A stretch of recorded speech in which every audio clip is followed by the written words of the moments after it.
Hello, everybody, and welcome to another edition of Magic Mike's Plus One Plus One, proudly sponsored by CoolStuffInc.com, Mana traders, as well as Twitch subs and Patreon supporters just like you. My name is Evan Irwin, and we get started each week by saying hello to my two co-hosts, MTG Nerd Girl. Hey guys, welcome back. Ruben Bressler. Good evening, or afternoon, or morning, whenever you happen to be watching this. Yeah, and to introduce our guest, Ruben, take it away.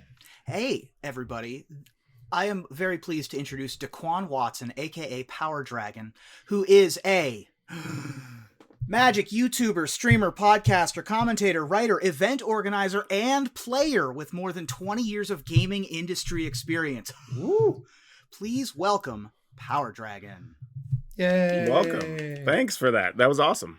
Yeah, thank you for And being I on the think you show. covered most of the major things there. I mean, as long as it was most, I was running out of breath by the end of your resume. Well, if you missed our pre-show, subscribers to this channel get access to our NSFW version early, and with that, let's start the show. Up first is Outside Assistance. We've chosen a question from the comments of our last Plus One show, and that person gets $50 worth of anything at CoolStuffInc.com. Nerd Girl, what is that question? All right, so our question comes from Isaac Ben Ruby, a normal winner here for this segment.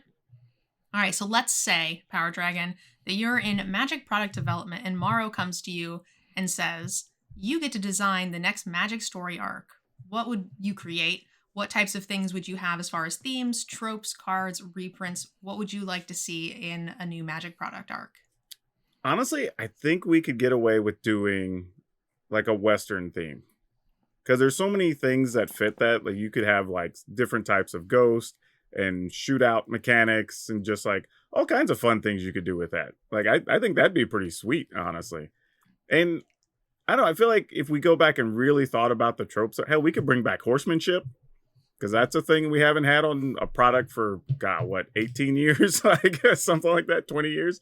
Like, there's some really fun stuff we could do with that. I wouldn't even be surprised if that's something they're thought about and just haven't got around to doing yet, honestly. Because it feels kind of obvious. I think 100%. I think the issue is they don't want to put guns in Magic.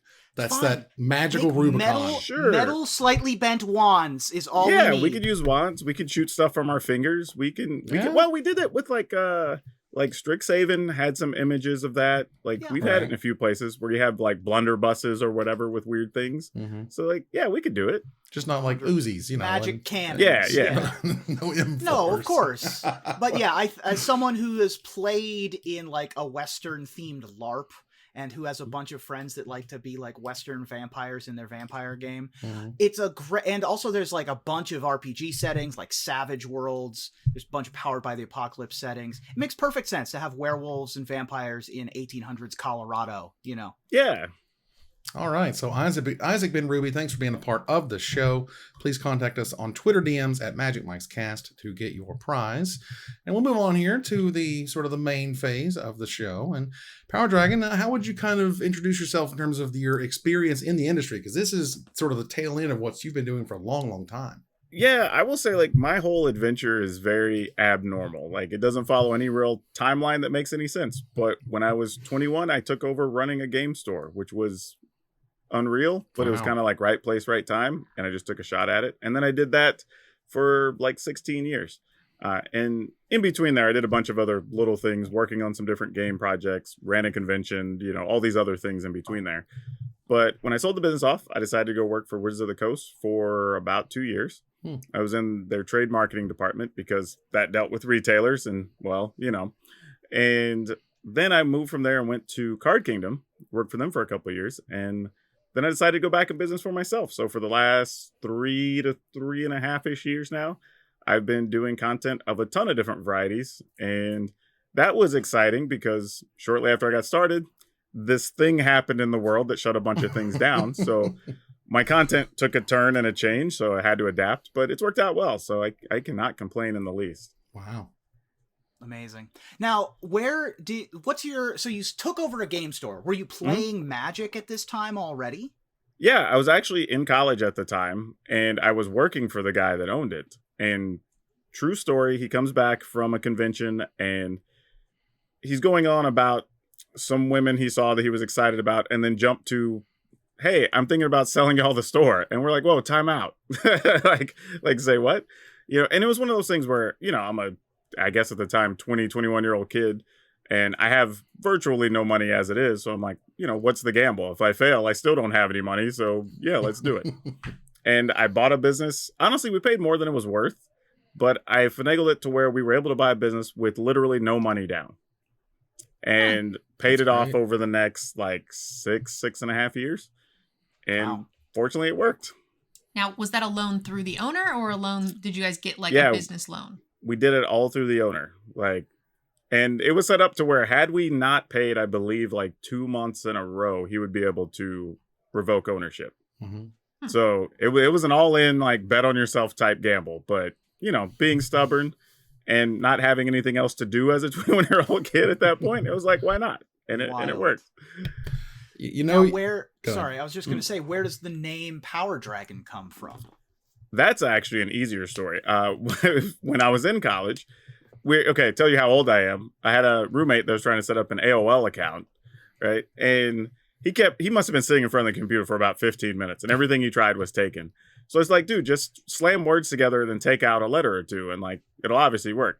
And the first thing I put in was PowrDragn, just missing both of the second vowels, and it worked. But he didn't want it, so I'm like, that's kind of cool. I'll just use it for stuff. So I used it for gaming forever, honestly. So if I ever played any game and somebody came across it, they knew it was me. And that actually has happened a couple of times, so that was neat. But when I started doing content, I was like, well, I already have PowrDragn registered on all the games I'm going to be playing. So yeah, let's just use that. Well, and then I made a logo and everything, so now it's a brand.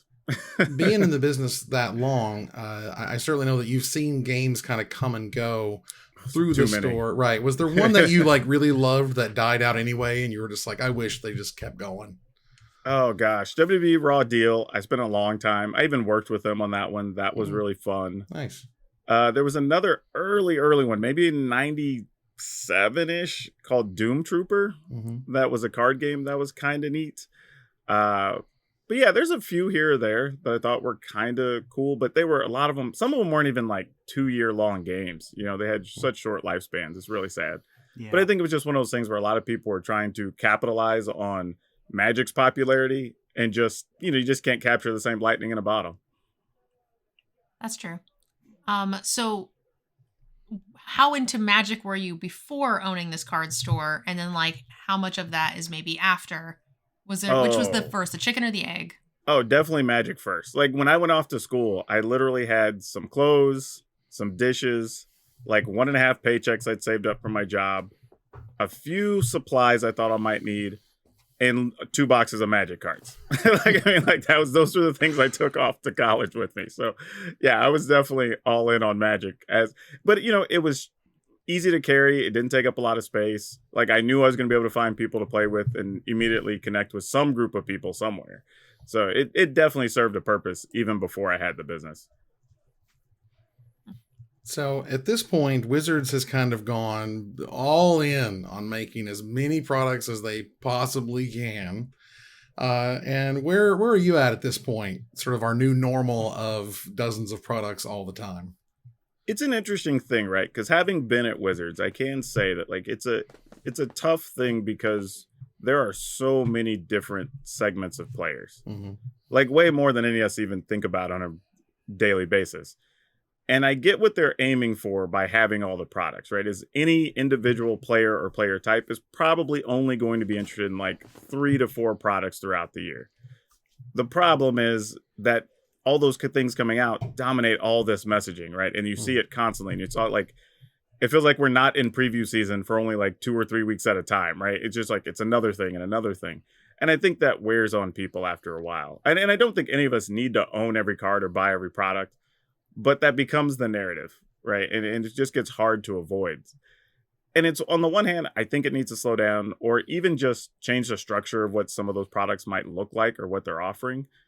But then I look at the other side of the scoreboard and be like, oh, you did $1.3 billion or whatever. You know what I mean? So like something's working, even if it's not working for me, right? So it's a tough argument because how do you tell somebody that like, hey, you should probably change what you're doing when they're like, yeah, but we have 3 years in a row of record numbers, right? So it's like, it's such a hard argument to have. But yeah, I'm with everybody. I do think we need to just restructure things, even if it is the same products. Like, figure out how to make them appeal to the most people or the best way to work in reprints. I think there's a lot of discussion we could have around that.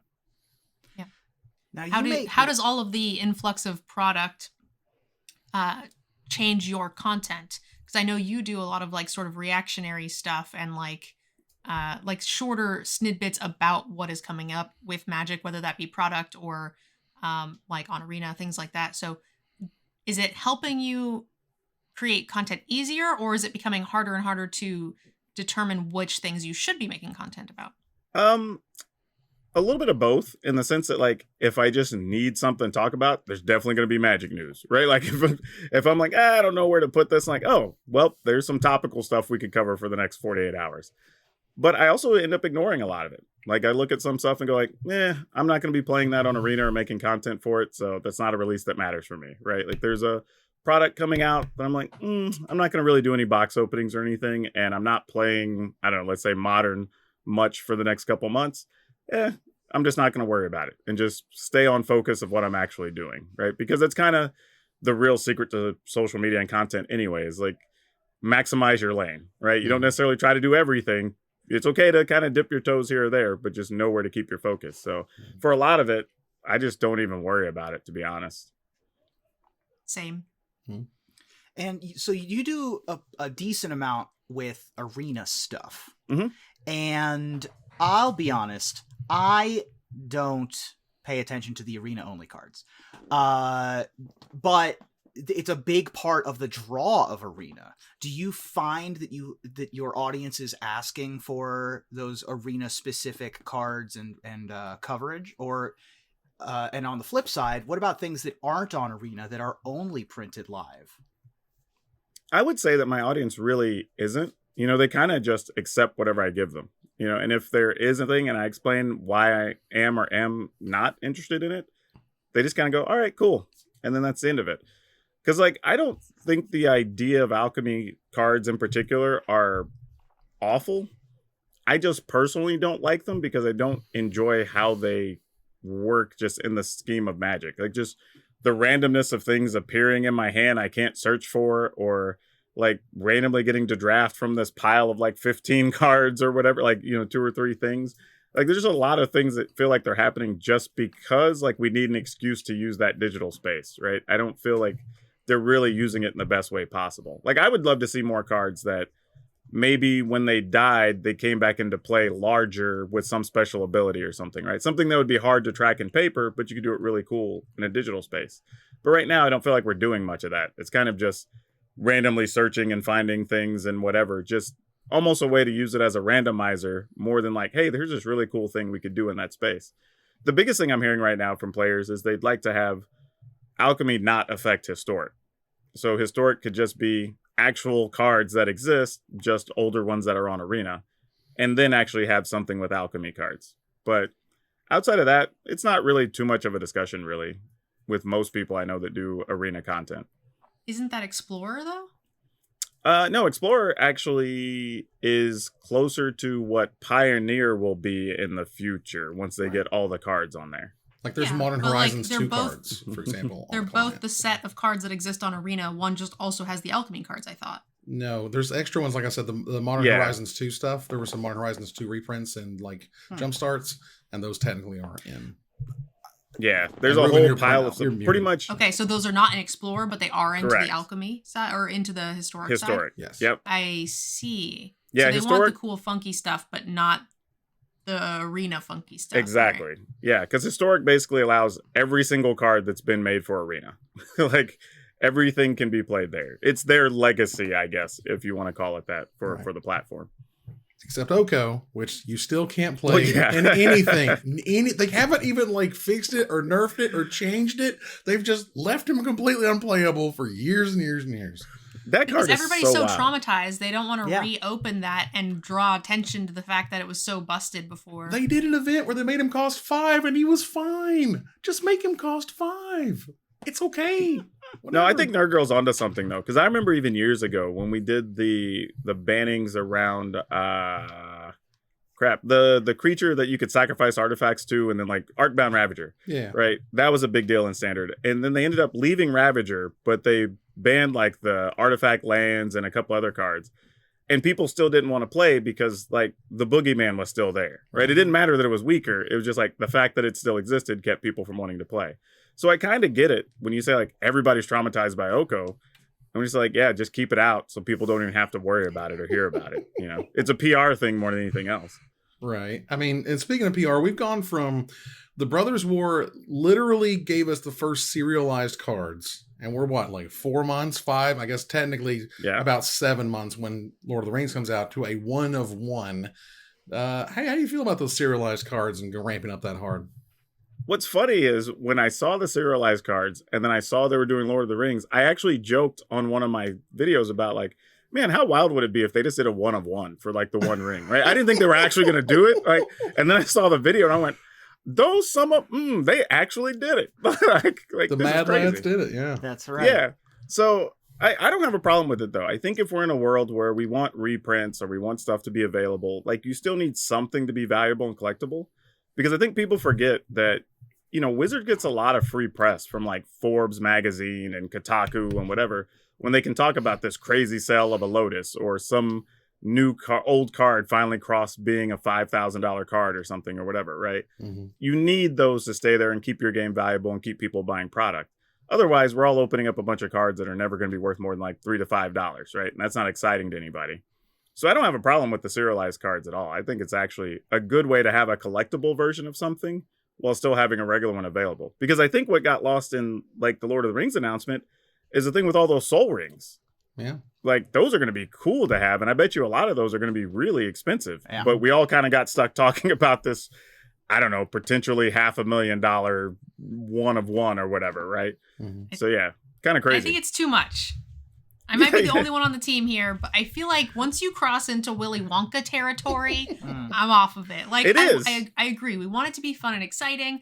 I do want reprints and the act of being able to play the game to be affordable.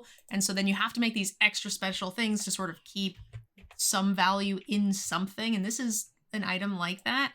But like, I mean, you could potentially be opening a house. It's too much. You know because what I mean? What's going to happen is it's going to end up on one of these shelves, not mine specifically, but a shelf of a person in the back of their closet, and then we're never going to know. And then we're going to have this weird thing where it's like, well, nobody has announced that they've opened it, and this is a second reprint. And then people are going to try to buy the product, but then try to figure out, is it the first printing or the second printing? Sure. And I do not like that. That's just too much. For what it's worth, there is only one print run of collector boosters. So that's not an issue. But there was but there was a post that was made by Jamie Stegmeyer. He runs Stonemaier Games, and they noted when they sold their millionth copy of Wingspan, which is one of like their most popular game. That game is great. Yeah. They put a note, a specific handwritten note from the designer. They got it to China. They got it in the millionth box, and they've never heard about it since. Like no one's ever said anything. No one's ever brought it up. They don't know if anyone got it or didn't care or got it and just threw it away or just whatever and never posted anything about anything. And the reality is somebody opened the box, thought, oh, they probably just put these in every box, right? Yeah. I'm the millionth customer. Yeah, sure. Yeah. Yeah, and it's just sitting there with their stuff on their shelf and they didn't even think anything of it. Mm-hmm. Or it ended up at a card store who, you know, who knows? They've got 6 copies and it's on a shelf and they don't sell that many copies a year. So who knows? And that's what I don't like about it. Or grandma bought, grandkid some packs for Christmas, and 7-year-old Jimmy opened up this pack and is super excited to play with his cards he opened, and one of them happens to be the 1 of 1, but who knows? Now, I did have this thought that if Wizards could increase the odds that it gets opened, like they could maybe make it into a pre-release kit somewhere, right? Or it could show up in product that goes to some big Magic event or tournament or something, right? It's in one of those booster boxes, right? Because I would almost put money on the fact they're not going to let it be in one of the ones that goes to a retail shelf at a big box store. Can it be in the pre-cons they have those in the tiny tiny pack, mini 2 packs, temp packs that's like you can get anything opened from the collector boosters. Like, it could. God, what a poop show. I hate it. It's too much. Well, I think the funny thing is it's just people not believing how much it could possibly sell for. Right. We just had a Lotus over the last weekend, I think, sell for what, 514K or something? Yep, 540 at auction. Yep. Right. So still knowing now, granted, it was graded and all that, but like we still know that there's a pile of lotuses available, right? You show up to a vintage tournament, there's going to be like 50, 60 lotuses minimum in the room, right? It's not a one of one, right? So if you get this thing right out of a pack, like who knows? And plus, there's already a lot of chatter in the Lord of the Rings community I'm seeing online, even beyond the Magic collectors. So there's no telling who wants it or who's got the deepest pockets to fight for. That's what I was going to mention, is that this is another Universes Beyond product. And as a game store owner, I'm sure you had people come in, like, I don't know what the percentage of people who came in were that had no idea what Magic was. You didn't run like a comic book store that also sold Magic, right? No, we were a game store, though we did oddly sell disc golf stuff. But no, we were really just a game store. We were not a comic book store. Sure. I mean, I learned how to play Magic at a place called Darts USA that was half nice dartboards. But like these other, the Walking Dead fans bought up all the Walking Dead stuff, the Stranger Things fans, etc. This is another one of those products, and it's a little bit harder to nail down the Lord of the Rings fandom because it's such an old IP. But yeah, there's people out there who are gonna go crazy for this kind of stuff. And you're talking about people that are older, more established, people that have more money to throw around. And there's been a lot of random, really expensive Lord of the Rings collectibles too.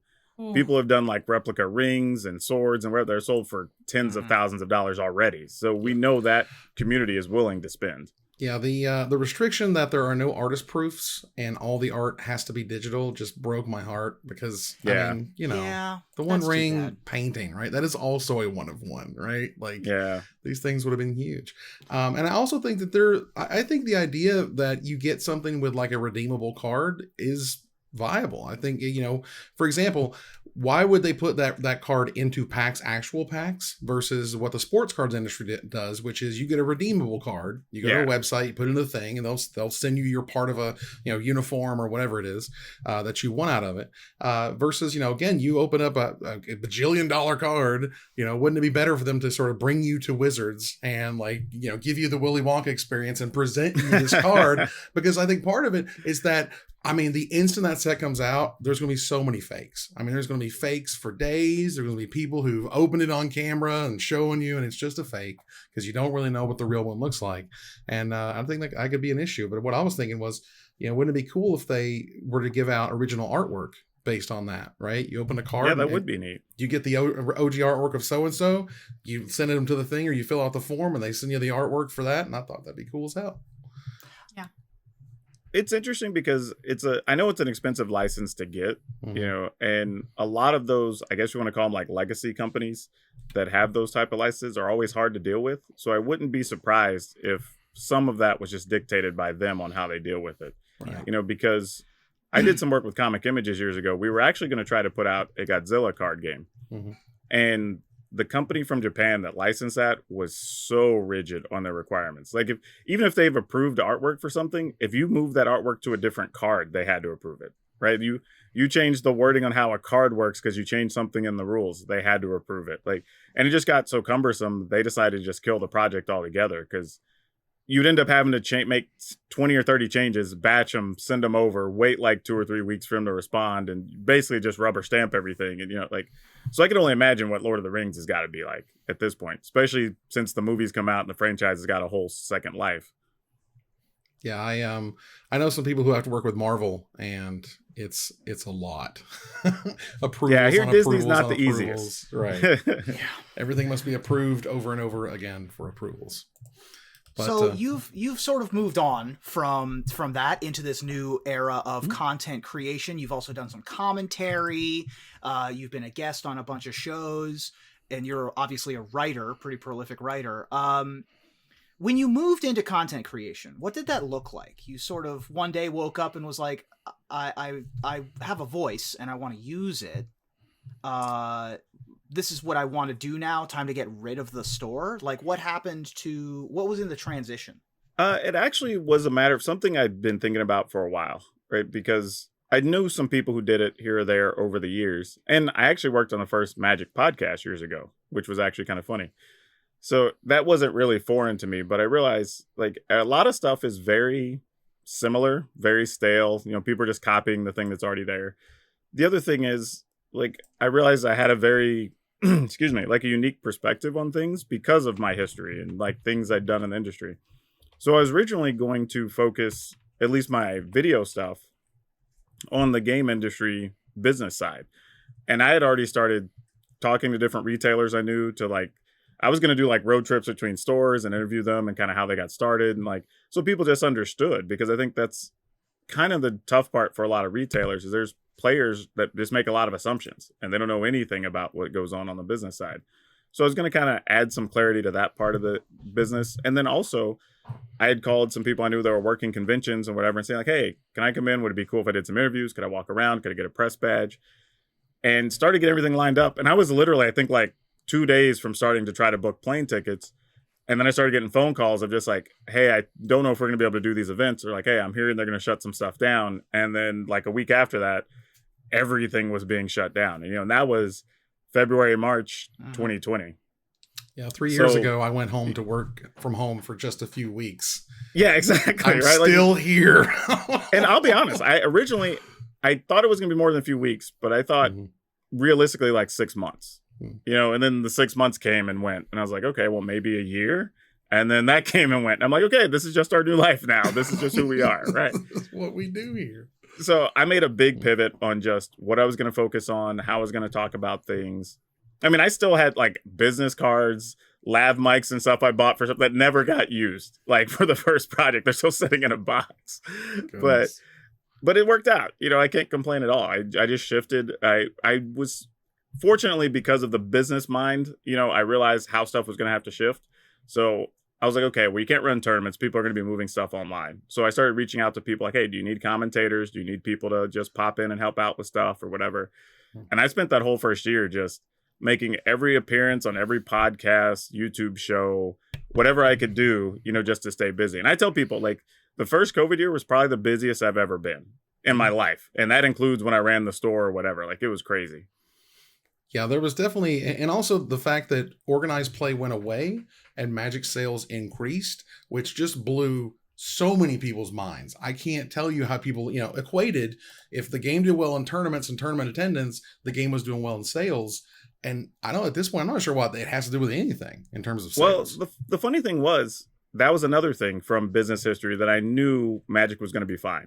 Because we go back to, I guess, 07, 08, whenever the housing crisis was going on, like a lot of players or people, I would say, not even players, turn to hobbies and things they already knew. They're not going to go into new things, but while they're stuck at home, they're going through the closet and they're like, oh yeah, I remember this game, this whatever it is, right, that they were into, and they'll go do more of that. And we saw all those same markets have a huge increase even back then. So I was like, this is kind of similar. This is probably going to happen again. Now, admittedly, it happened even double time this time, but yeah, I knew from the back. And even when people were asking me like, what do you think is going to happen? I'm like, you're about to find out that competitive play doesn't drive as many sales as you think. That's what we're about to find out. And it's true. I mean, this past weekend, there was a $250,000 event, and I barely heard a blip of it. And Covert Go Blue made a video where he was talking like he couldn't even find the deck lists. He had to go find them eventually on MTG Melee. They aren't on the main website. The main website is like kind of not abandoned, but just not very well kept. How do you feel at this point about sort of arena constructed, high level stuff? I just think overall it could just have more focus in general on competitive play, even just the presentation and the way you engage with it. I think they've gotten a little bit better about like putting some blurbs on Arena, so you have some stuff like, hey, this is coming up this weekend, click this link, whatever. They're sending some stuff in emails, but the actual weekends I think could be more interactive and just create more awareness around stuff. I think the problem I think they had this last weekend though is not that many people even that play Arena are that big into some of these other alternate formats. And I believe it was historic. And, and again, kind of how we started talking about like the alchemy cards and whatever, there's a lot of people just didn't care. Had that been standard, I think on Arena would have probably got a lot more attention. But I also get from Wizard side, you're trying to drive the thing that maybe gets you some more cards and gets to show off the alchemy stuff and all that. But I don't know, if the players don't care, I don't know what you do, Yeah. Now they're in 2 weeks is the regional championships, which is standard. Do you think that they should be doing these things hand in hand to where like one format or one event sort of feeds into the other and like the meta changes in between those two and keeping the format the same amongst them in the same period? Or do you think changing it up, which is what they did do, is a nice thing? I think it depends on where you are in the season. Like this late in the season, probably want them to be different. So it's not just like super repetitive as we're starting to move into, I guess, preview season and stuff, or I guess almost pre-release season for the next set at that point. But generally, I like the events being earlier in the season and then saying, hey, we get 2-3 weeks in a row of a new standard, right? You can see all these top players build with these new cards, and you kind of develop the meta over the first month of these tournaments. But for some reason, we kind of just got away from doing that. And I'm not really sure why, honestly, because those used to be the things people would kind of... I remember people even holding their money to be like, well, let me see what cards people are using first, and then I'll go try to buy some of these or build decks, right? Yeah. Right. So I don't really know why that decision was made, to be honest with you. Yeah, it used to be pre-release, wait a week, release, wait 2 weeks, Pro Tour. Yeah, and exactly. And then maybe there's an SCG in between, but that was it forever, and then they've gotten away from that. Yeah, and we are starting to see more regional companies start to run some higher level paper tournaments and stuff. So I feel like we're just now getting back to the point, I guess we want to call it post-COVID. I mean, I guess COVID's still around, but like right. The big part of the pandemic that people are now starting to come out to tournaments enough that some of the organizers are starting to feel safe. Like, okay, we can do these things, rent these spaces, and we're going to get decent turnouts now. Right. So it'd be interesting to see what stuff looks like this time next year. All right. Well, with that said, I think it's time to take a turn here. Before we head into the fundamental turn, I want to thank our co-sponsor, Mana Traders, for sponsoring the show. Show them some love with promo code MAGICMICE when signing up for a subscription plan and get 12% off.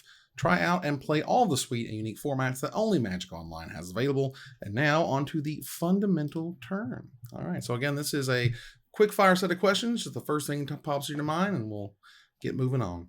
Your favorite thing about Magic? The people, by far. Like, that was the best thing about this weekend, taking pictures and just being goofy with folks. Old border or new border? I kind of like new border. I know some people are going to murder me for that. Right. Favorite set? Favorite set? Tempest, actually. Favorite mechanic? Probably actually just trample. Does that count? That's not really totally a thing. counts. It's just a keyword. Favorite deck? Favorite deck was Tradewind Geddon, actually, and that's totally not my preferred playstyle. Monster. But Wow. yeah, I know, I'm an awful person. Tradewind Geddon. Oh my God. Card you wish you never got rid of? Ooh, card I wish I never got rid of. A Pixie Queen. I really like that artwork, and I've been meaning to pick up another one, and I just haven't for some reason. Best advice you repeat? That you have to take care of yourself before taking care of other people. What do people get wrong about you? That because I'm so chill sometimes, it comes off as though I don't care. But I actually probably care way more than you think I do. And what do people get right about you? That I talk a lot, a whole lot. What makes you happy? Honestly, just being acknowledged. I think that's surprising, but like I think sometimes you get caught working so hard that you just don't take the time to like look around and realize like, oh, there's a lot to appreciate and people actually appreciate me. Failure means that you actually probably learned something. And success means that you made a strong effort and you're getting to enjoy those results. nice. And that ends the fundamental turn in another episode of Magic Mike's +1+1. And finally, Daquan, where can people find you online? Pretty much just about everywhere at PowrDragn, PowrDragn, and just about daily on YouTube. If you want to come by, say hi, or follow me on Twitter, because I post all kinds of things over there. Very, very nice. All right. Thanks for joining us here to discuss all things Magic. Thank you, Nerd Girl. Thanks for having me. See you guys next time. Thank you, Ruben. Thank you, and thank you, Daquan. This is us acknowledging you that you. Thanks for having me. I would gladly be back anytime. There you go. So we're going to move on here to our final slide. I want to thank our sponsor, CoolStuffInc.com, our co-sponsor, Mana Traders, my co-host, MTG Nerd Girl and Ruben Bressler, our special guest, Daquan Watson. You guys for watching and listening. I hope you support us at patreon.com/magicmics. Please follow, like, tweet, favorite, share, subscribe to everything social that tells people we exist. Catch us online on our Discord, twitch.tv at Magic Mics, on Twitter at Magic Mics Cast, our Magic Mics subreddit, and like the Magic Mics page on Facebook. Or join us here next time, same place, for another episode of Magic Mics +1+1. Good night, everybody.